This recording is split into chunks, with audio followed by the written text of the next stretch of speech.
This is the Throstle Club with Norman Bartlam and Bob Downing.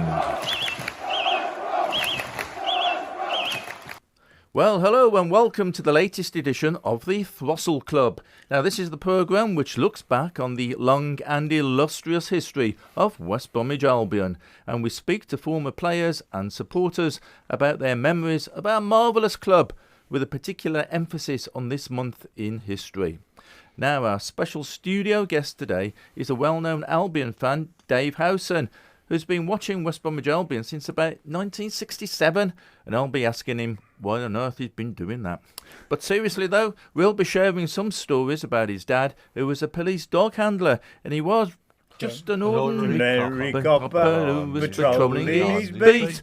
Not along Dock Green, but along the touchline at the Hawthorns. And can't you tell we've rehearsed that bit? Now, sitting alongside him is the man whose form rate apparently is always excellent, or so he says anyway. It's the former Sports Argus man, Bob Downing. Hello, Norman. And opposite us always is Black Country Radio's very own Billy Spakeman. And he'll be chipping in with his comments, and you've guessed it, he's been twiddling his knobs again. All the time, yeah. Just to keep us on air. Yeah, and they're very polished and fresh. Excellent. So hello to all three of you. So we've got loads to talk about and not talk about on this edition of the Throstle Club.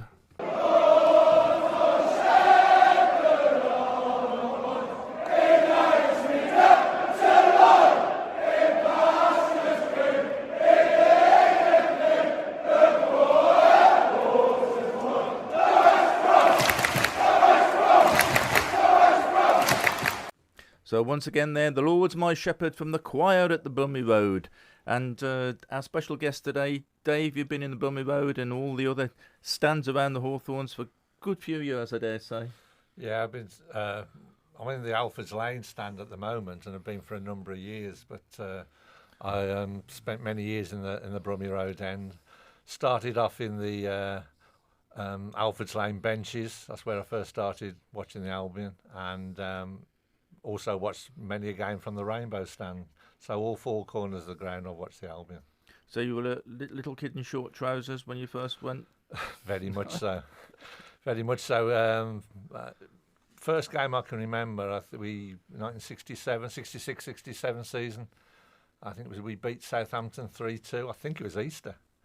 I may have gone up before then, but memories, can't remember. But that it's just that one game that stuck out, and from there on, I used to go up obviously with my dad, who was on duty all the time up there. I used to get in there with my brother and sister and friends, and we used to sit in the Alfred's Lane benches. Excellent. So we've got plenty to talk about there then. So we'll talk about that a little bit more later in the programme. But let's first, as always, although we're a nostalgia-based programme really, but we always like to talk, don't we, Bob, about things that's currently happening at the Albion. There's loads of things been going on. Well, first of all, our progress so far. We're recording this in the week after our fabulous draw at Leeds, when I thought we played really well and really deserved the point. And in fact, I was almost disappointed that we didn't actually snatch a win out of it, really. Well, it was interesting to listen to one of the Leeds players had been interviewed at the end of the game, when he said there was only one team out there wanting to win. Obviously thinking it was Leeds, but apparently most of the Leeds players sort of always think that if they beat anybody, that was it. If they don't beat anybody, well, they didn't come in to win themselves.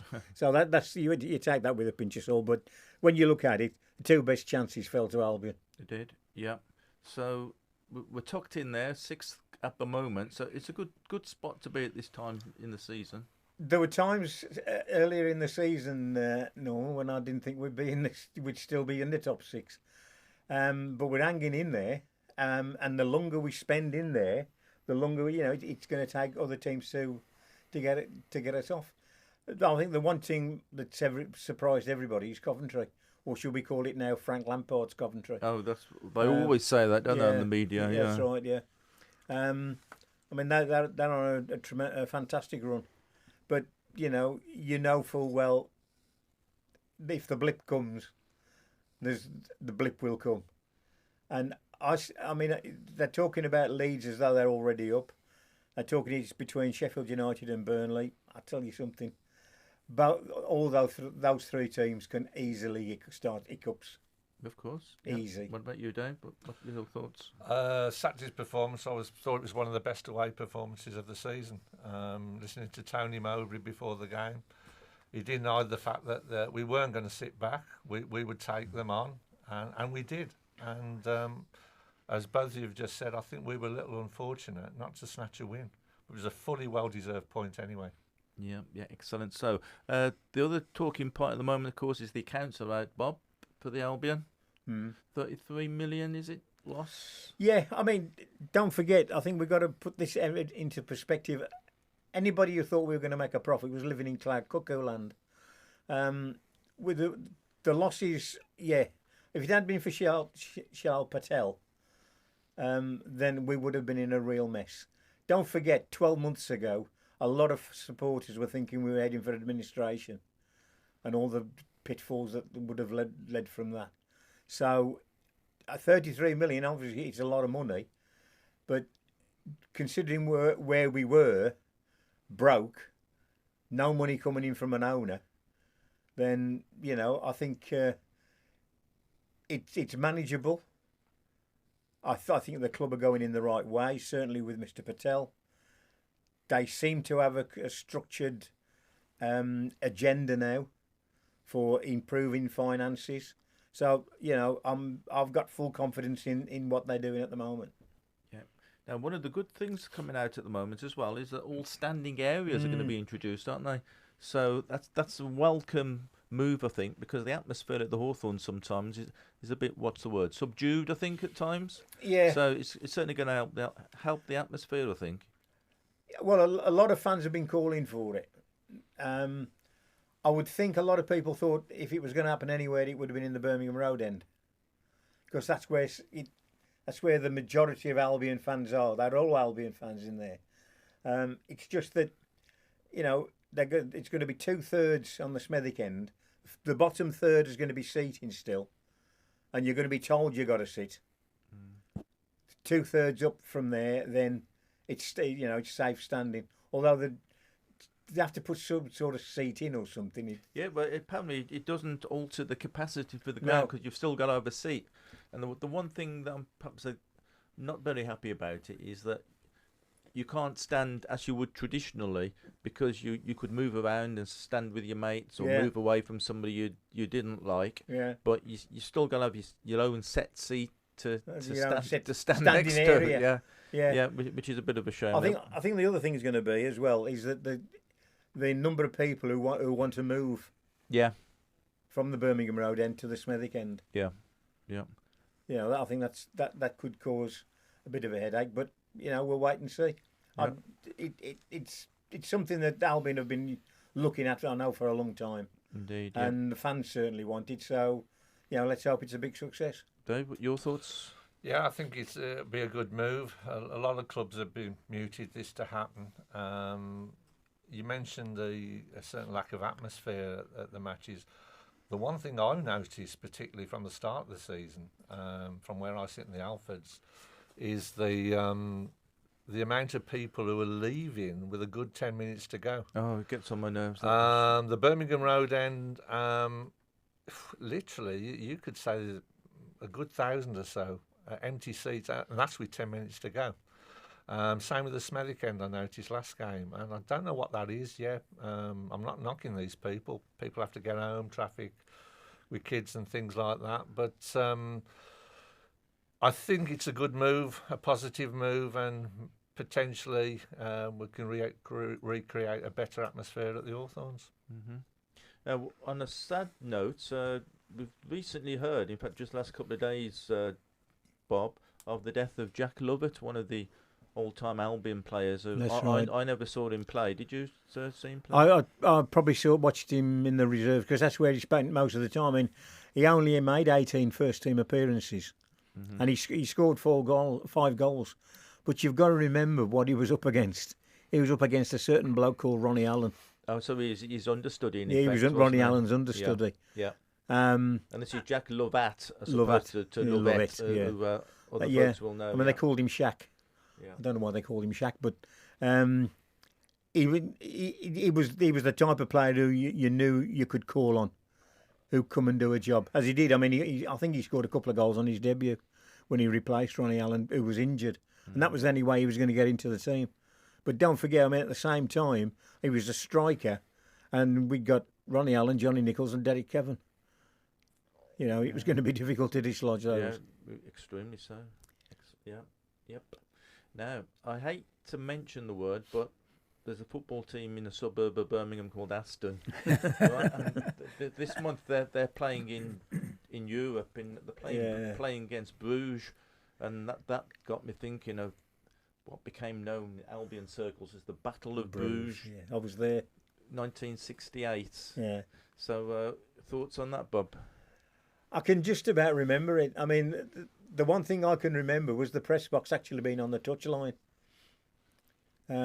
So we had a sort of a first-hand view of it. It was a kicking match. Bruges, obviously, you know, sort of started doing a bit of rough stuff, and Albion had got the players who thought, no, we ain't standing for this, and it developed into some bit of a battle. Not like the Battle of Bramall Lane. I mean, it weren't that bad. But I mean, the Bruges were putting it about a bit, and the Albion thought, no, we ain't taking this. And it spilled over. But, yeah, I mean, we went through. I think Albion went through, and then it was... Dunfermline after that, wasn't it? Dunfermline after that, yeah. Yeah, so there's Albion, Billy. In Europe, they're thinking, wow, fantastic games we've got coming ahead. Bruges, brilliant. Next round... Dunfermline. And they beat us. And we were done for then because they beat us, didn't they? But the Bruges game, the headline of the Birmingham Post was Jeff Astle in hospital after Bruges brawl, was a fabulous headline. And John Kay in his column, we're going to mention John Kay later, he said, I've been in some hard games in my time, but nothing like the outburst which put Jeff Astle in hospital. The sight of armed policemen on the pitch trying to move violent spectators and television cameramen coming on to shoot adds up to a night that none of us will want to remember, but one which we will never forget. So it sounds quite an interesting encounter, that. He was, yeah. Yeah. And then there was the home leg as well, which took place obviously at the Hawthorns. Were you there? I was there for that one, yeah. I don't think I was. No, well, in fact, I know I wasn't there that day. But like I said, we went on to Dunfermline in the next round, and 0-0 at the Hawthorns. We got beaten. And wasn't that the occasion? Listen to this one, Billy. I think I'm right here. Didn't a certain person in the room, Billy, end up climbing over the fence at the railway station to get back home? Any ideas who that was, Bob? Yeah. The train, I got it. The train, I mean... People will remember, I don't know, Black Country people remember, it's now called Sandwell and Dudley, but it was called Bromford Lane. I don't call it. Albury, this is Albury Station. That's right, Bromford Lane. Well, just interrupting, when they opened the Sandwell and Dudley station, the bloke that was there had all the mayor and everything there, don't they? And the train driver drove straight past because he don't know what Sandwell and Dudley was. Oh, is that right? And when I used to work in Brummagem at Aston, you get all the businessmen, and they'd get off at Albury, and then they'd go, mate, do you know where Dudley is? And I go, there it is on that castle. He went, well, we got a meeting in so-and-so. I said, we'll need a taxi from here, mate. Well, why do they call it this? Don't ask me. Yeah. But you got back up to Dunfermline, didn't you? And the station was all locked up. Station was all locked up. It was Albury and Bromford Lane. And the station was all locked up. I mean, fortunately, our train did stop. Because obviously, I mean, it was going... it was Dudley Port. It stopped at Dudley Port. Stopped at Bromford Lane. And then it was the next one down from Bromford Lane. On that line. He weren't on the Langley Green or anything like that. It was Bromford Lane. I was into New Street. Going Smethwick Way. Galton Bridge, Rolfe Street. There wouldn't have been Galton Bridge. It was Albury and Bromford Lane. Oh, no. Oh, it might have been. Yeah, sorry. Yeah, Galton Bridge. Yeah. Galton Bridge and then into Birmingham. Yeah, but it was about 3 o'clock in the morning, and the station was all shut. I mean, they'd actually barricaded everything in, so we had to climb over the fence to get out. The one thing I remember as well about that going to Dunfermline, it was a football special.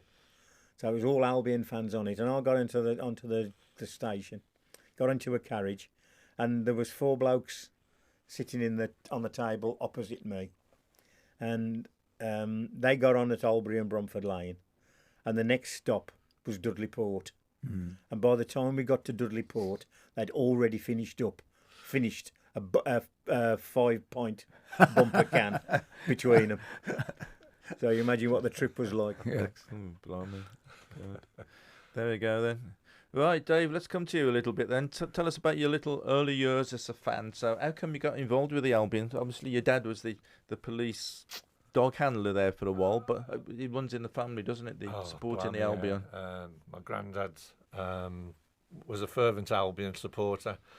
He saw us win the league in 1920. He remembers the double diamonds at there. He was Wembley there, and the big game against Charlton when we got promoted. 54, 68. Took me to Wembley in 1970. So it was him, my dad as well, being a policeman, dog handler at the matches from about 57 to late 70s. And of course we had John Kay a couple of doors away. Chippy Clark was over the road, and further 7 or 8 doors away was Reg Paddy Ryan, who was the ex-player from the 50s, and the time he lived in Great Bar by us, he was the chief scout. So you dare not be an Albion fan in that street. I didn't have much choice to that. So yeah. What about school? What school did you go to? And you were in a football team and stuff like that? Yeah. We played football at the junior school, Grove Vale, which was in Great Bar. Then I went to Churchfields High School, played football there. Then I played football amateur level till I was about 36, I think it was. Oh, right. So, but football's always been a massive part of my life, and particularly with the Albion. Brilliant. Yep. So you've seen a few changes in the ground as well over the years, generally for the better. Yeah, I can remember the old Brummy Road with the roof that was like the Smethwick. I remember in the 68, 69 season when they were just putting a new roof on, just after we'd won the Cup. The original Alfred's Lane stand with the wooden benches, and everything was wooden in there. Until we had it was well known, the Brian Robson stand. Yes, of course. It looks very dated now. Yeah, but at the time, of course, it was state of the art, wasn't it? About 81, 82, wasn't it, when we had that built?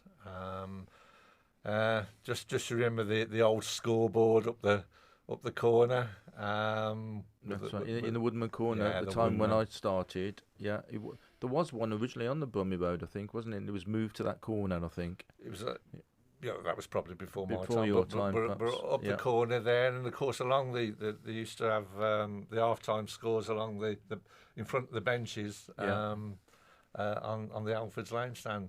And the rainbow stand, all the different coloured seats as it were. Yeah. And the steep bank, you had to get up to it. And the pathway all the way down coming out. So I've seen all the stands have changed since I first started going. What were your thoughts when seating came in? Were you in favour or against? Against, really, at the start, because they come in when I was probably late teens, early 20s, and you were part of the Brummy Road, and certainly going to nearly all the away games then, and that was a great atmosphere. And I watch the old clips now on telly when the crowd are surging and things like that, and you think, they were great days. Maybe you look at it now and it looks dangerous, but but I have been in crowds where when the fences were up, particularly at places like Stoke, and you were crushed, and you were shouting out to the police to sort of open the gates, and so I can understand why the seating came in. But I think it certainly killed the atmosphere. Mm-hmm. Yep. Away matches as well then? How old were you when you started going away? I remember the very first away game I went to was the League Cup Villa Park in '69. We won 2-1. Let's just repeat that. At Villa Park, being 1-2-1. Yeah, exactly. Okay. Jeff Astle scored the winner. Paul, the breakfast presenter, is a Villa supporter, by the way. In the next door studio. Luckily, you can't hear this, but we'll send him the link later. I think you probably know, Norm. There's a good many of us who have a dislike for Aston Villa. Growing up in Great Bar, I did have a very dislike for him, still have actually. So yeah, away games really kicked off around the 75, 76 season, the season we got promoted. Used to go with the hats, the Hawthorns away travel section, yeah. We got old Joe 90, Brian Wilton and Harold used to sell the tickets. And then hats for a good 4 or 5 years, and then we passed the driving test, and then it was taking it in turns and all over the country, watching the Albion. Not so much nowadays. Obviously, I think it's a case of when I got married and had kids, and time was of an essence, and all of a sudden, nearly every game's on TV. Yeah. So I've become quite idle in the fact where a lot of the lads, including yourself, Norman, get to nearly every game. Yeah, I might grow out of it, but I don't know. Anyway, let's talk about some things that have happened on this month in history, Bob. So let's go back 65 years, right, to March 1950. Yeah. And you've already mentioned him already, Ronnie Allen. Yeah. Because when we signed him from Port Vale, it was about 18,000 quid, I think. Just think what it'd be worth today. Well, you can put in half a dozen notes on the end of that, can't you? Didn't he scored a couple of goals on his debut against the Wolves as well, didn't he? So yeah. He must have endeared himself to Albion fans straight away then. Yeah. Oh, without a shadow. I mean, he's still a hero, isn't he? I mean, he's still... The name Ronnie Allen is still synonymous with West Bromwich Albion, as Jeff Astle is. Yeah. All the strikers. And, I mean, obviously, Ray Barlow, Joe Kennedy, those sort of players. John Kay, John Talbot. Yeah, I mean, what the guy did, what Ronnie Allen did for West Brom, is immeasurable, really. Including, that penalty in the cup final in '54, which, whether it was a penalty or not, Tommy Docherty always says it wasn't. Ray Barlow always said it was. It was, yeah. So, and the referee certainly said it was, and he was the one that Argus said it was next morning as well, so that's what counts. Yeah. So, I mean, he'll always, the name Ronnie Allen will always be synonymous with West Bromwich Albion. There's a great story, isn't there, about the doorman wouldn't let him in, apparently, when he came up for the first game. He turned up at the Hawthorns, and he'd recently been signed, so the doorman wasn't aware of who he was, and he had to argue with the doorman to be allowed into the ground. You can't quite imagine that happening these days, can you? Same thing happened with Jeff, didn't it? Yeah, it's a similar thing with Jeff Astle as well. Yeah, when he was making his debut. Trying to get into the ground. Yeah. Yeah.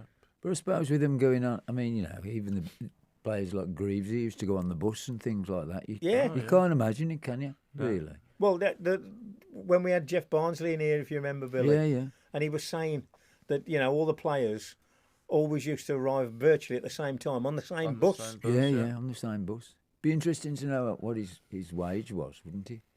If anybody knowed. If anybody knows how much Ronnie Allen got paid. They were all on the same wage, weren't they? Yeah, they would be, yeah. Yeah, 5 and 6. Yeah, they were all on the same like time. Like a tenner during the winter and... Yeah. £9.50 something mine was. I can't, why it was an odd pence thing, but it was £9.50 something a week. Oh, right. Yeah, it's Swindon. Yeah. God.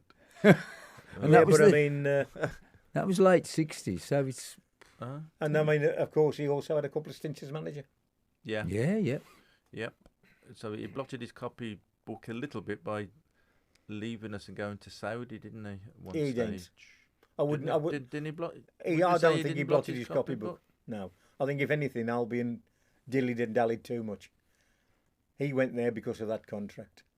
He wasn't on a contract at the Albion. If they'd have signed him on a contract, he probably wouldn't have been able to go. But he wasn't on a contract, and he went to Saudi, and he was like they go in now. He was made for life. Yeah. Right, 25 years ago, that's March 2000, Brian Little got the sack. One of many, yep. And Gary Megson took over, leading to the Great Escape and all that, which you've got fond memories of, I dare say, Dave. Oh, brilliant. Yeah, but I remember Brian Little. He was a nice guy, actually. He's a very nice man. It didn't help the fact that he got Villa connections. Him and Alan Evans. No. And I must admit, that final game. Little Adam Oliver, who I knew as well, he was on the subs bench, and yeah, I think it was because of the Villa connection. We were just lost in giving him stick. Bit unfair at the time, and Adam was looking at us because he knew us. And but then, yeah, in steps Gary Megson, and who? Yeah. Why? But he ended up, he was the right man at the right time, and what a job he did. Absolutely fantastic job. Yep.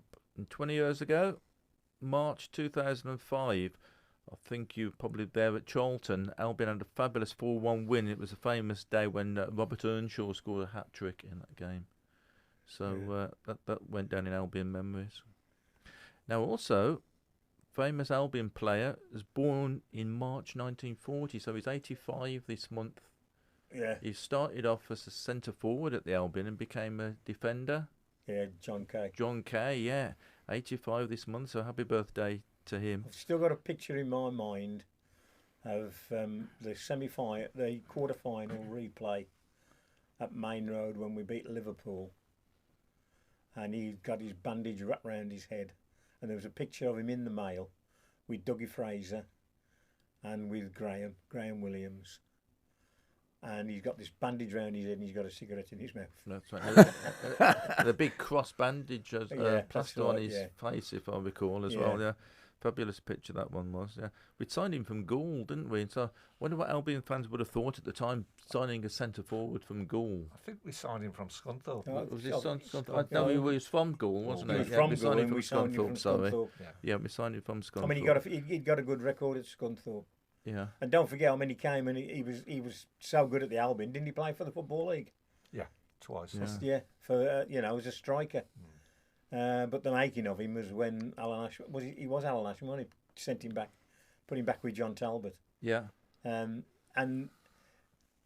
at that time, I mean, sort of, okay, we had Jeff for corners and whatever, and a few others, but you could always rely on John Kay going up there, and you were talking a defender who was a centre forward. In the days when Albion scored from corners. Yes, that's right. Yeah. That's right. Yeah. Yeah. So I wonder, would it have been much of a shock to fans, really, to suddenly realise he was going to start playing in defence rather than in attack?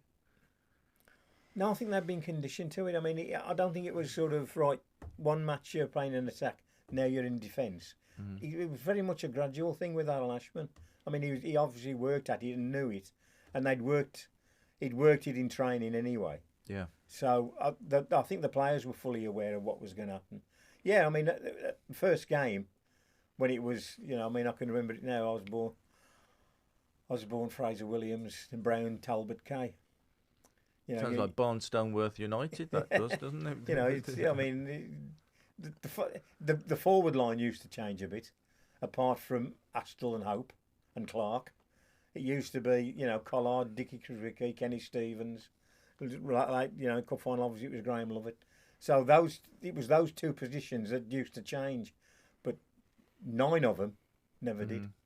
Yeah. But I think John went back when Eddie Calhoun got injured, right, didn't he, in that 67-68 season. That's when he got back to sort of central defender. Yeah. Yep. Right, now he got into the World Cup squad or into the final 40 for 66. Well, unfortunately, didn't quite make the final cut, which is, I think, it was 26 players in that. But so he was obviously quite highly rated. Yeah. Well, he was scoring a lot of goals for the Albion.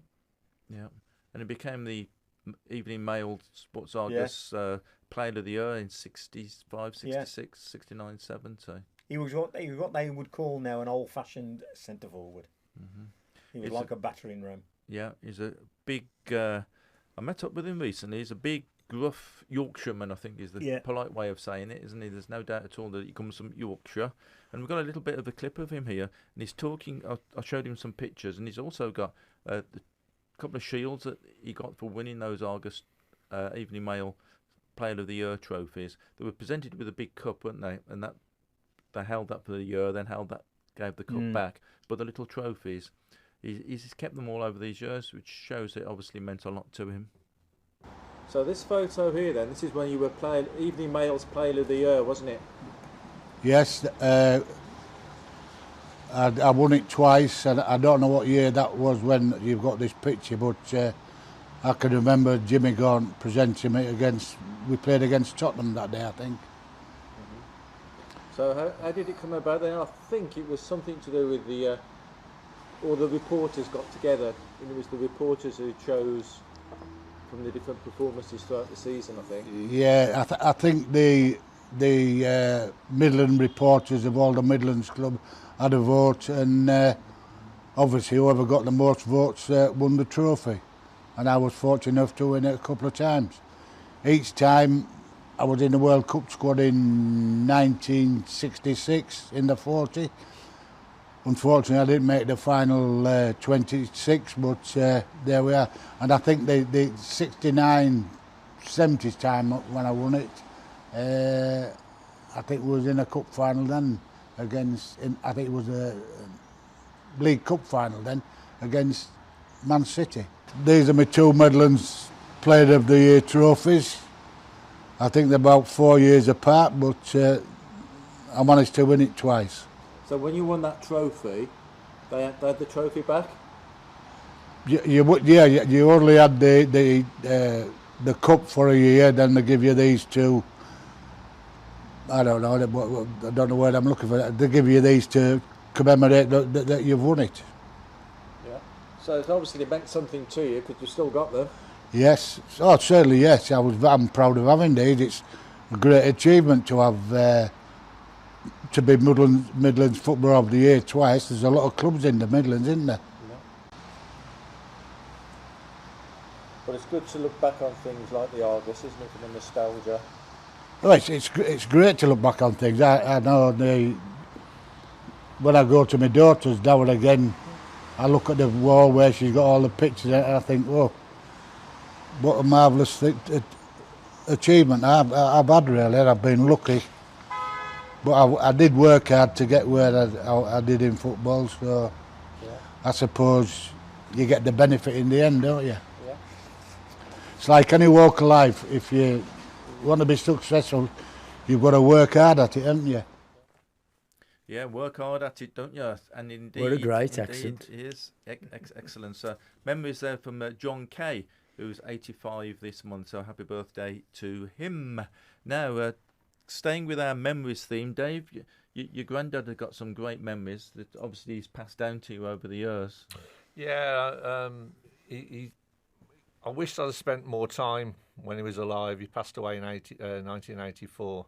But some of his history as an Albion fan goes way back to when we won the league. I remember the last two games he was telling me were against Chelsea.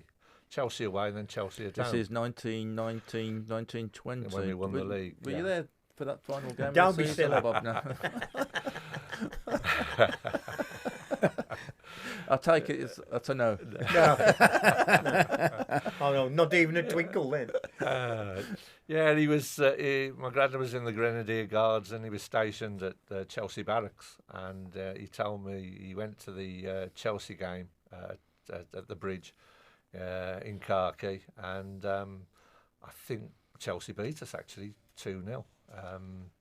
And then for the final game to win the league, him and his commanding officer, who also happened to be a West Brom fan, just happened to get some special leave and come back to the Hawthorns to watch the game. So he was telling me all about that. Then of course the other famous one was the Double Diamonds, which was my granddad's favourite team. That era. I thought that was one of these party cans of drink that we were talking about. Yeah. There are other drinks available. But it worked wonders. Always talked about Wembley, and I think it was the following Monday, it was certainly a game after the cup final that we beat Charlton 3-2 at the Hawthorns, and that's when he was saying that he went for a few drinks with Tommy McGee, his good mate of that era. Tommy McGee was the Albion player that we signed during the First World War, wasn't Absolutely. it? Well, at the end of the First World War. Absolutely. Yeah. Yeah, he was good mates. In fact, my grandma was godmother to Tommy McGee's daughter June. Oh, right. So yeah, they were good friends. the other famous story was April 1932 when he married my nan. He got married at St Michael's Church, West Brom. Went over to the Sunwell for the reception. Then happened to go up the Hawthorns for the home game against Newcastle on the afternoon. In the afternoon. So it's something that I couldn't have got away with that. No, neither could I. Yeah, but what a guy to do that. And then obviously he used to follow him to some away games, pretty local, the local games there. 54, of course, he was at Wembley for that. And then it sort of petered out, or maybe late 60s, but he did take us to Wembley in 1970, which John Kay got us the tickets for. And of course, then 1970, after our Wembley appearances, from about 67 onwards, I was really looking forward to a golden age of Wembley, and we haven't been in a major cup final since. You don't want to overdo it, though, do you? You've got to take your time. You've got to ease back into overrated it. Really. these days, isn't it? It's You've got to ease back in. So, it's big sort of West Brom fan, and always, as I say, in the 80s, in the 70s, he sort of packed in, sort of going, but obviously wanted to know how they played and what were they like, and of course they weren't as good as Ronnie Allen, and they weren't as good as so-and-so. So we all say that, I think. Of course we do, yeah. Yeah, excellent.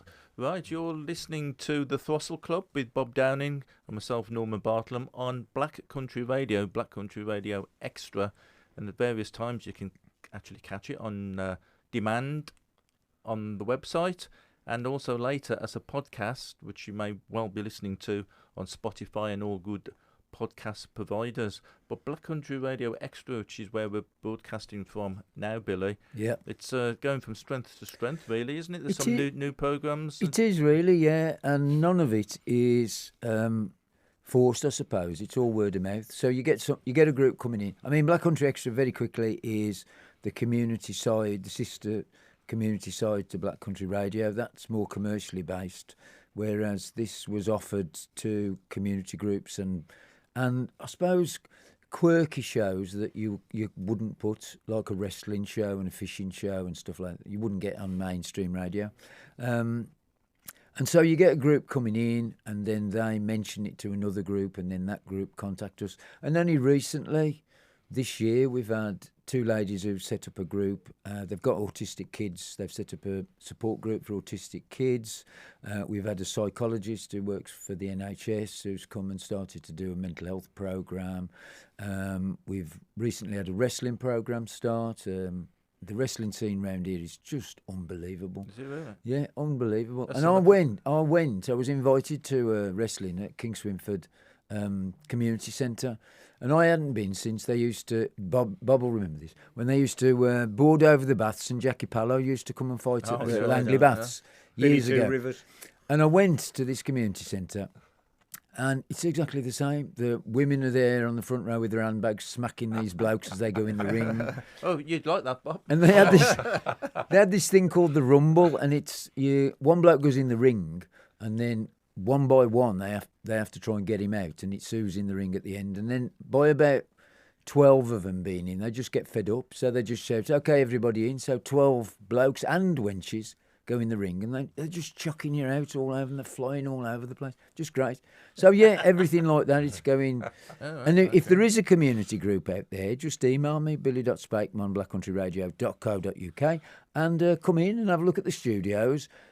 We normally say come and have a chat, and you end up doing a pilot show. So, I'll warn you now. And then if you want to do a monthly one, fine. If you just want to do one, fine. Great. Yeah, well, ours is going well, really, because we're Fantastic. into our second year now. Yeah, it's unbelievable. It's gone really quick. I think AA are one of the originals. They've been here for 4 years now, Alcoholics Anonymous, and they, again, their stories are wonderful. This is the Throstle Club with Norman Bartlam and Bob Downing. Right, this is it, Billy. You ready? Yep. The moment you haven't been waiting Ta-da! for. It's the quiz of the week. Yay! It's not from Norwich, but But we've got the knowledge. Hey. Right, 10 questions then. Let's go forward it. Quick fire round. Shout out the answers. Have you got your quill sharpened, Billy? I have. Indeed. Right, number 1. Watch out for him because Bob cheats. I tell you now. March 1967, the first League Cup final at Wembley. Albion played. QPR. Number 2, March 1967, 64,800 was the largest ever crowd in the FA Cup against which team? Walsall. No. Arsenal. Arsenal. Oh. Arsenal indeed. Good. Number Arsenal. 3. As they would say on Morecambe and Wise. I'm going to give Yep. Bob one of that because it was a good interpretation, that was, wasn't it? Well, okay then. I'll give you that then. Yeah. Right. Number 3. Who played his last game for Albion when he scored a hat trick in a 6-1 win against Ipswich?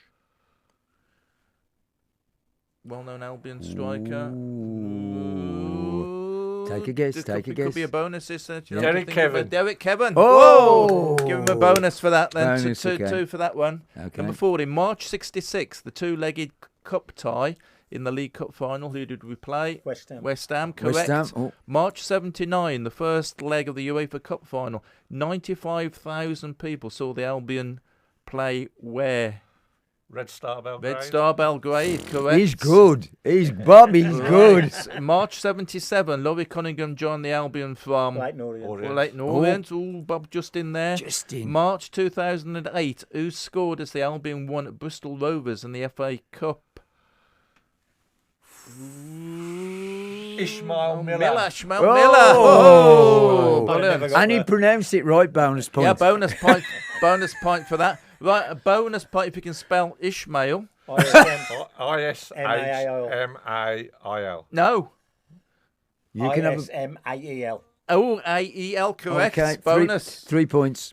And a plus point. Right, who made his debut in a 4-0 defeat by Manchester City in March 1956 after we'd signed him from Fulham? Bobby Robson. Bobby Robson, correct. Oh, there's only a point in it, boy. Right, March 96, Albion signed Richard Sneakers from Holland. Dutch. not Al- Holland. We don't want the country, we Alkmaar want... said. From Alkmaar said. Something like that. no, Bolton. Bolton. Bolton Wanderers, correct. Bolton Wanderers. Right, what's the score? It's 9-7. The one question left. 3 points running on it. Who's in the lead? You guessed. It's Bob's on in there, the yeah, lead. Bob's- No, Right. Bob ain't in the lead. I ain't in the lead. Oh, right. No. Right. Yeah. So So Dave there's- in the lead. So It's a there's a 3 triple- marks on it's this a then. 3 mark. In March 1892, Oh, what chance have you got? who Bill? did the Albion thrash? Thrash, I say. Aston Villa. Aston Villa. Correct. I think there In should the be. Have you got a final. tie break? There is a tie break. Okay, let's have a tie So break. it's about 95 each, is it? Yeah, there, then, I think? 95 each. We'll have Right, a tie break. One tie break then. March 1907. Oh, my Oh. God. Who made his England debut at left back? W.G. Pennington. Richardson. Pennington. Pennington. Oh, Bob! Well done. So, Fantastic. Dave is the winner. Of Dave is the winner. Quiz of the week. Dave is the winner. So there we go. Brilliant. That was great. Yeah. Well done. Right, let's calm yourselves down a bit. Calm down. So if you'd have had a granddad who was a Baggy supporter, you might have got that. I forgot that. Right, we'll talk in a minute then about to finish off with about your dad and the police and things. So you're listening to the Throstle Club on Black Country Radio. This is the Throstle Club with Norman Bartlam and Bob Downing. So Dave, back to normal now then. So tell us a bit about your dad then, because he was a well-known dog handler with the police down at Fortress Hawthorns, wasn't he, for a while? Yeah, he was quite well known for dog training as well, not just for the police. He had the first police dog in West Bromwich in 1957. So his claim to fame regards the Albion because he was not a football fan. Didn't like football whatsoever. No. So he attended the biggest part of all Albion home matches between 57 and the late 70s, I never seen a ball kicked. Oh, right. It just while the match was on, I think he used to go into the Throstle Club in Alford's Lane for a coffee. I used to appear when all the coming up to full time. But yeah, he's some stories there. I think that from the days of when dogs could be used, biting the hooligans that was called. One famous incident. I don't know if Bob can remember this, but have you still got the scar on your leg, Bob, from the bites? but On my arm. It was a game roughly about 65, 66, and it was certainly on Sports Night with Coleman because Kenneth Wilson was commentating. And Chelsea fans, I think it was Chelsea, had sort of come onto the pitch and the dogs were called onto the track behind the goal. And Kenneth Wilson, I have actually seen the clip. I'd love to get a piece of it. And he actually says, "Oh, this is the first time in England that police dogs have been called onto the inside the ground." Unfortunately, my dad, let the dog off, and it was literally biting at the supporters, and he cleared the pitch, of which he got called into the station the next morning with his superintendent, Mr. Harvey Birch, who gave him the biggest rollicking he's ever had. So what about if he'd a better player? And he said he wouldn't do that, sir. He he's my sort of dog. If he'd a better player, the club would have sued us. What the hell we'd have done? Get out my office. But that was just one of the stories from then. But yeah, he was in the days of where hooliganism was at its element, from the 60s into the 70s and carried on into the 80s. He was there for all games, and of course, we as a child, as a kid, we used to go up and sit in the benches. He used to get us into the gates and all that, and of course we'd be first in the ground, and we'd always be the last to leave. You mentioned earlier the Dunfermline game, and that was the coldest night. Oh, yeah. Bob, you can remember. And it was. I was there as a 6-year-old, I think 7-year-old, at 6 o'clock with me Parker jacket on with a fur hood, a balaclava, my Albion pom-pom hat with the plastic stars all over them, and 2 or 3 pairs of socks. And we were there first in and last out. We were freezing, absolutely freezing. I always remember that night, my dad coming along the Smethwick end with the dog, and he'd got 2 plastic bags. And when he went to the radio room to hand his radios in, he said, "Just keep them here." Right, and when we sort of got home, he brought out about 3 bottles of whiskey that Dunfermline fans, jubilant fans, had handed over him because they'd beat us.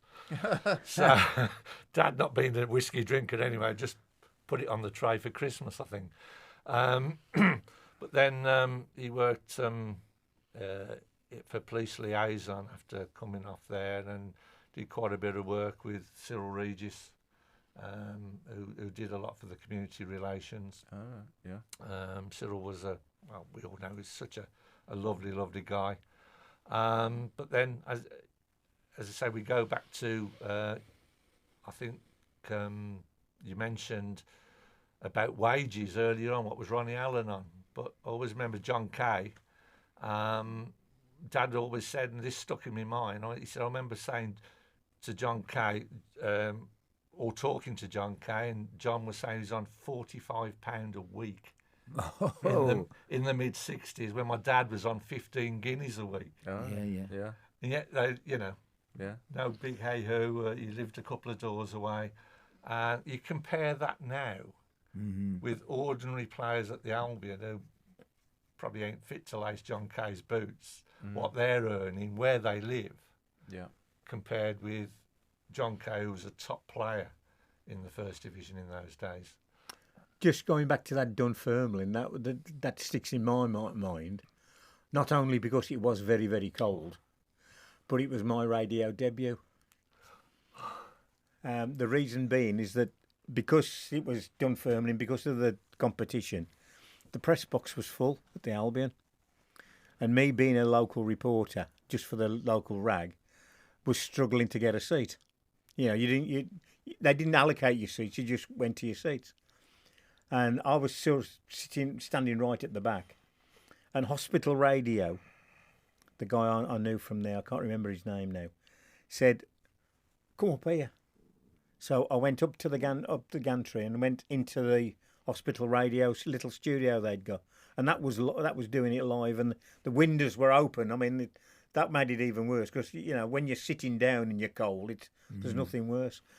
But during the game, he sort of started turning to me for sort of inter-round summaries, if you like, which was great, really. But that was my radio debut. No, blimey. And talking about police dogs, I had an experience with a police dog. And it wasn't a very pleasant one. Cut a long story short, police were in our street. There was a helicopter up. We looked out the bedroom window. It was early. It was about, 6 o'clock in the morning. We could hear some noise. Saw about 3-4 police cars in the street and about half a dozen policemen. And they were going round the houses. I got down, opened the front door. And I said to the policeman, I said, "Do you want me to open my back door, my gate door?" And he says, "Yes, please." So I shut the door, front door, went round the back door, opened the gate, and as I opened the gate, the fence panel moved. It was on the ones you could just move out. Yeah. The fence panel moved, and the biggest saltation's head you've ever seen in your life got me. Did it? Got me on the arm. Oh, my God. I screamed like a pig. Yeah. Because I said, the dog's bitten me. Taken into the house. The dog, I know his name, Reese, caught the fella in our garden. I mean, basically, my daughter had got a Wendy house. And I can remember the police officer shouting into the Wendy house, "Either come out or I'm sending the dog in." And very quickly the door opened and he came out. Really, blimey. But then, because of what happened, they made a news story out of it. I mean, it wasn't the dog's fault, because the handler said to me, he said basically he thought you was the one we were looking for. Yeah. But it was only just a jaw, like a tooth mark went in. Yeah. I had to have a tetanus, but I did meet Reese afterwards. Oh, blimey. And he was the biggest thing I. Well, as long as the dog was okay. But that was my experience with the police dog. Yeah. Should have bit him back, though. No, thanks. Now, you mentioned Harvey Birch earlier on, wasn't it? So he was a well-known police guy there, wasn't he? Yeah, he was a big West Brom fan as well. I think he retired about 1974. Yeah, something like that. But I know my dad and the fellow officer had great respect for him. He was a typical ex-army man who'd come through the ranks and went into the police. And as I said, Dad told many stories where he's had because policemen were policemen in them days. I think they acted first and asked questions later. And the times he said I've been into Harvey's office and had a rollicking, but it was forgotten. Yeah. That's it, rollicking, gone then. And as I say, I know some of Dad's police friends who are still alive still have a high regard for Mr. Birch, who was a big West Brom fan and loved Jeff Astle. You have a story. Yeah, I always remembered. There was a community thing. I think it was when, the time when the police were trying to get, sort of on the side of the community and telling everybody what was going on. And some bloke in the audience said to Harvey Birch, "Why are all your police cars? Have you got unmarked police cars?" And Harvey looked at him and he said, when crooks put crooks on the side of theirs, I'll put police on the side of all mine.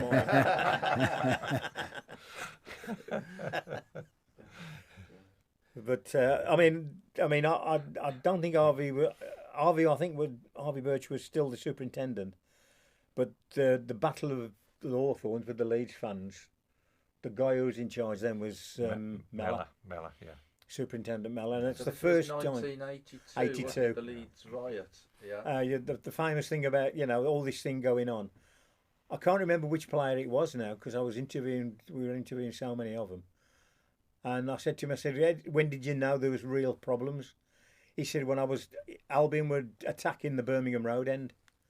He said, and I was making my tracks, making my way, got the ball at my feet, and I was running off, and I could hear something coming behind me and thought, blimey, the Leeds team are after me. And he turned around, it was a police horse. Blimey. That was chasing him. Well, trying to get the people off. And for the first time ever, nobody was moving out the ground. Everything that was going on. And your superintendent, wasn't he? Superintendent Millick actually came into the press box and said, right, what do you want to know? And he started explaining then why the baton charge. And, the way the police reacted. But as I said afterwards, they had another fellow from West Midlands Police on the television. And he said, he wanted to say, they didn't go in with batons. The batons were there to defend themselves. Yeah. Billy, yeah. 1 minute. Oh, 1 minute, that's all we've got left. Blimey, that's gone really quick, hasn't Yeah. it? Right, let us just mention then that the Graham Williams book, The Skipper, is still on sale. And as I've helped to write it myself, I'll give that a good plug. Good plug. It's down at the hub in Maryhill. It's down at the hub shop in Maryhill Shopping Centre, so go down there and get yourself a copy, or you can get it from curtis-sport.com. And we're also on the lookout for copies of the Sports Argus, for a book that I'm putting together for next year, all about the history of the Sports Argus, which will commemorate its 20th anniversary since its closure in 2006. So if you can go on Facebook, Sports Argus Eye on the Midlands is the thing to have a look at, so you can add things to that. Right, it's gone really quick today. Really enjoyed it. I hope you've all enjoyed it yourselves. I'm sure you three have as well. Yeah. Lovely. And Great. thanks very much for coming along, and thanks to you for listening. This is the Throstle Club with Norman Bartlam and Bob Downing. Live from the Black Country, online, on your mobile,